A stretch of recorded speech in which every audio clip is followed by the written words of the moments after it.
3 réus são julgados aqui no Tribunal do Júri Popular, no Fórum Dr. Silveira Martins, nesta terça-feira. Os réus, de acordo com informações levantadas pelo Ministério Público do Estado do Rio Grande do Norte, que representa a acusação, o crime que aconteceu no dia 25 de outubro, no ano de 2018, que vitimou a pessoa de Erinaldo Nogueira de Lucena. Uma das teses levantadas pelo MP é que foi por motivo torpe. O crime aconteceu no bairro Dom Jaime Câmara. A pessoa, o mandante, trata-se de Hernani Pedro da Silva, que na época estava preso no presídio de Alcaçuz, ali na região da Grande Natal, e mandou 2 pessoas, o Fábio David e o Gidean Zacarias, matarem então a vítima no bairro Dom Jaime Câmara, aqui na cidade de Mossoró. De acordo com informações ainda levantadas pelo Ministério Público do Estado do Rio Grande do Norte, a motivação para esse assassinato é que a pessoa de Erinaldo, a vítima que foi executada no ano de 2018, teria assassinado a irmã do Hernani, que estava preso na época. O motivo desse assassinato foi justamente por vingança. Acompanhe um pouco da tese levantada pelo MP. Esse crime foi praticado com vingança, né? A vítima já havia sido julgada anteriormente pela morte da esposa dele.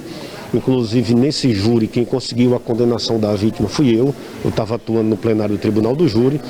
E essa vítima, que se chama Erinaldo, passou alguns anos preso e assim que foi solto, alguns meses depois, ele foi morto. E as investigações e as provas dos autos demonstram que quem foi o mandante do crime foi o irmão da ex-companheira do Erinaldo, chama-se Naldinho, né? Que é o Hernani, que vai para a júri hoje, e que os executores do crime foram pelo menos 2, Fábio e o Gidean Zacarias. Ressalte-se que tanto o Fábio Davi, que é conhecido por Ceará, como o Gidean, já são conhecidos do mundo do crime, fazem parte de facção criminosa. Um deles já foi condenado pela morte da menina Jeane, que foi um caso que foi bem famoso, teve muita repercussão aqui em Mossoró, que ela foi sequestrada e foi torturada. O Gidean ainda vai para a júri por esse caso, e o Hernani, que é o mandante, não tem envolvimento com a morte da menina Jeane, mas também é alguém que já está preso por outros crimes. E a vítima também, como eu disse, já era condenada. Então é um caso em que tanto a vítima como os acusados, todos eles já têm diversas passagens pela polícia. Quais são as qualificadoras apresentadas pelo MP? É o motivo torpe e o recurso que dificultou a defesa da vítima, ou seja, a tese do Ministério Público vai ser de homicídio qualificado. E nós vamos trabalhar também em plenário, porque há uma certa tendência da sociedade, a gente vê isso pelo menos de uma parte dela, de tolerar vingança. Ou seja, às vezes as pessoas dizem, ele já cometeu um crime, tinha que morrer. Não, não é dessa forma. Quem comete um crime tem que vir para o Tribunal do Júri e ser julgado por ele, assim como a vítima foi um tempo julgado no processo que houve a condenação. E nós esperamos que essa vingança não seja tolerada, até porque 2 desses acusados não cometem crime para fazer justiça, cometem crime porque são envolvidos com facção criminosa. As testemunhas são indiretas, mas o fato de ser indireto não significa dizer que não haja prova para condenação. E o que é que eu chamo por indireto? Não são pessoas que estavam na cena do crime. A principal testemunha é uma adolescente que era namorada do Gidean, e ela relatou tudo que Gidean falou para ela, que contou mais ou menos os detalhes como foi o crime. Inclusive há uma gravação nos autos em que ela conversa com um irmão, né, sem saber que está sendo gravado, e revela toda a trama criminosa e as pessoas que estão envolvidas. Além disso, um dos acusados, que é o Fábio Ceará, chegou a confessar o crime perante a autoridade policial, embora, quando foi ouvido em juízo, ele tenha negado.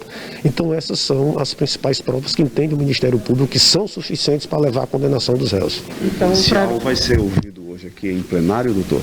Vem um policial ser ouvido. No caso, é importante o depoimento dele, porque ele conhece a criminalidade do bairro Malvinas e ele é o pai dessa adolescente que eu acabei de mencionar. Uma adolescente essa que tinha envolvimento com um dos acusados do crime de hoje. Funcionamento do Ministério Público, então, condenação para os 3. Vamos esperar que os jurados condenem. Entendemos que tem provas suficientes para isso. Agora acompanhe um pouco da tese levantada pela Defensoria Pública e pelos advogados de defesa.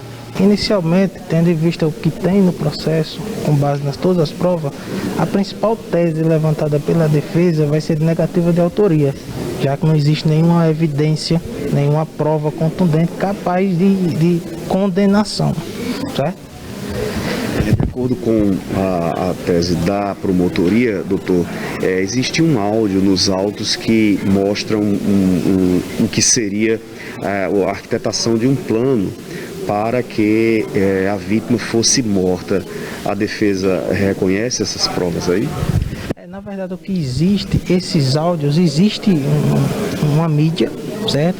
E esse áudio nada mais é do que a própria testemunha, né, afirmando e falando que teria conversado com um dos acusados.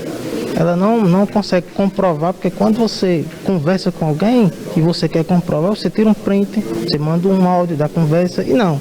Isso é uma captação ambiente, na verdade, em que ela afirma que teria conversado com um dos acusados. Só isso. Como a defesa explica o fato de Gedeon aparecer na cena do crime? Gedeon aparece na cena do crime, isso vai ser levantado em plenário, justamente pelo fato do envolvimento, de um suposto namoro, de que Gedeon teria com a Maria das Dores, certo? Que não era, esse namoro não era de forma nenhuma pactuado com Paulo César, que é uma outra testemunha que vai ser ouvida em plenário, certo? Isso tudo é esse envolvimento de Gedeon é acerca de Paulo César. Você falou dessa defesa negativa de autoria. Onde estava Gedeon no dia que o crime aconteceu? Isso são questões que vai ser levantadas em plenário, certo? Assim, não é muito interessante para a defesa adiantar teses defensivas, certo? Mas vocês podem ter certeza que tudo vai ser explanado em plenário, com relação aos fatos, com relação às circunstâncias. Uma das qualificadoras levantadas pelo MP é de motivo torpe, inclusive porque a vítima teria assassinado a irmã do mandante. É o que o Gedeon fala sobre essa situação. O Gedeon não tem qualquer participação, não tem qualquer envolvimento com Hernandes, que seria o suposto mandante. Não tem. Na época, inclusive na época dos fatos, Hernandes estava preso, sem receber visitas, há mais de 3 meses, 4 meses, sem receber visitas. Ele diz no depoimento dele, Hernandes, que faz mais de 10 anos que teve contato com Gedeon Zacarias. Entendeu? Então essa tese de motivo torpe por parte do Gedeon é descabida. A defesa traz alguma testemunha a favor do réu, doutor? A defesa rolou 2 testemunhas em plenário, inclusive somente a defesa rolou testemunhas para depor em plenário. A acusação não apresentou nenhuma. Olha, se trata de uma acusação que o Ministério Público atribui a uma ordem, possivelmente saída de Hernani, para um assassinato, um homicídio de um senhor chamado Erinaldo.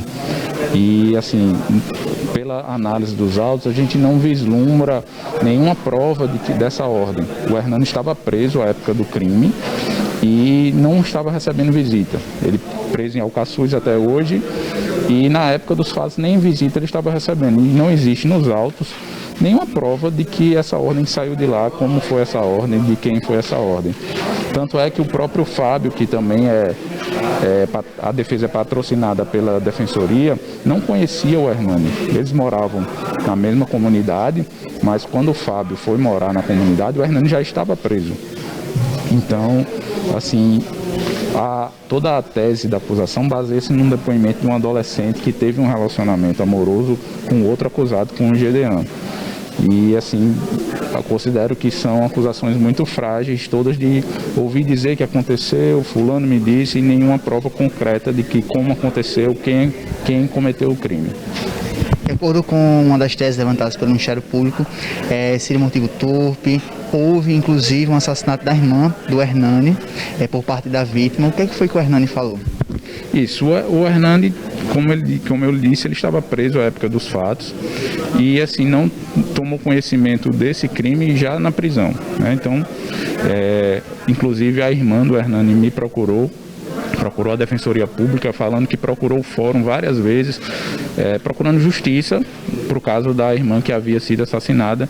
Então a família, ao contrário do que tem nos autos, não procurava vias transversas de justiça, e sim a via legal. Queria que o Erinaldo fosse processado e preso pelo crime que cometeu. A sessão desta terça-feira é presidida pelo juiz Dr. Wagner Kelly. No final da sessão, o resultado do julgamento, a condenação ou a absolvição dos réus.